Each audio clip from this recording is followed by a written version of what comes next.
Are you like this guy whose feet are an actual toxic wasteland when they come home from a run? Or are you like this weirdo right here who wants to smell his own feet after a run?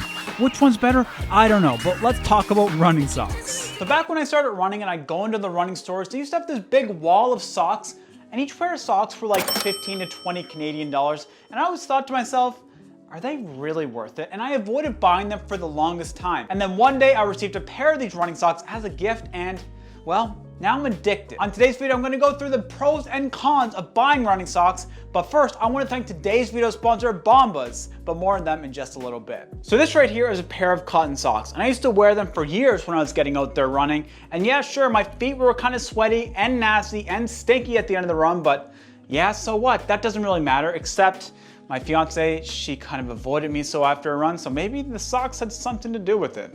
Who knows? And another thing I used to find with these cotton socks is I used to be pretty prone to blisters around my Achilles, around the forefoot. I think the sweat and the rubbing combined together were just a recipe for absolute disaster. Feet disaster. And honestly, I didn't think that buying running socks would make a big difference in terms of blisters and sweat and all that stuff. Even though they claim to have moisture wicking technology and all these different benefits, I just didn't believe them. Then the skies opened up and rained down upon me the joy of running socks. Once I got that first pair of running socks and tried them on, I was completely set. The blisters problem went away, they were actually moisture wicking, and at the end of the day, my feet, yeah, they didn't smell the best, but they were a lot better than they were before, and I could tell that my feet weren't as hot and sweaty as they used to be. Up to this point in my life, I've tried a bunch of different brands of running socks, but today's video sponsor, Bombas, is punching up there with the best of them. And also, they have a buy one, get one philosophy, which puts them above the rest of them in my opinion. Each pair of socks that you and I buy, one pair gets donated to someone in need. Now to you and I, socks are probably taken for granted. We probably get tons of socks for our birthdays, for Christmas,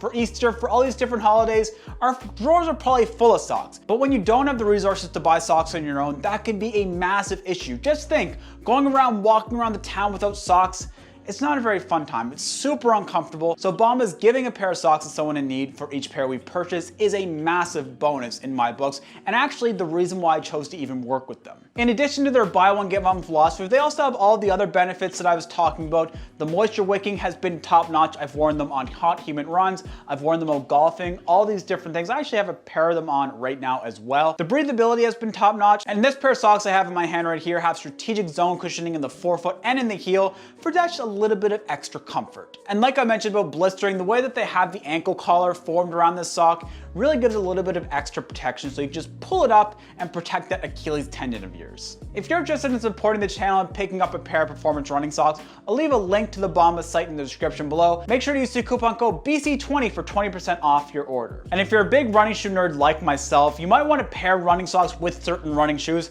Yeah, it's a thing. They can really make a big difference to the overall fit of the shoe, so let me just take you through a couple options that I use right here. So for something like a daily trainer like the Ride 15 right here, I want just a standard fitting sock. And the closest thing to a standard fitting sock that Bombas has is their performance running sock. I'll leave a link to that in the description below. And also, here's what the ad looks like on their website. And when it starts to get cold here in Halifax, Nova Scotia, and I want to start using something like the Endorphin Speed 2 Run Shield for those icier days or those slippery days, or just to guard myself from getting super wet, I'll use something like the Performance Running Calf Sock. This is merino wool, so it's going to keep our feet nice and toasty without getting super sweaty in the wintertime. And for those super fast days with the Alpha Fly, I want something that has no padding. I want a stripped down sock simply there to just wick away a little bit of sweat and protect myself from that added knit. And so for something like that, I'll use their stripped down running sock like I have right here. It's very lightweight. Now, just be aware with the lightweight socks like this without any sort of padding and stitching, they can kind of break down a little bit easier, so keep that in mind. So folks, let me know, have you tried performance running socks and were you a little bit skeptical like I was, but then you try them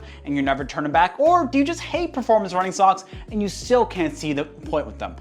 Either answer is okay. Just let me know in the comment section down below. I really appreciate you watching to the end of the video. And again, if you want to save 20% off your order of Bombas running socks, use the code BC20 at checkout.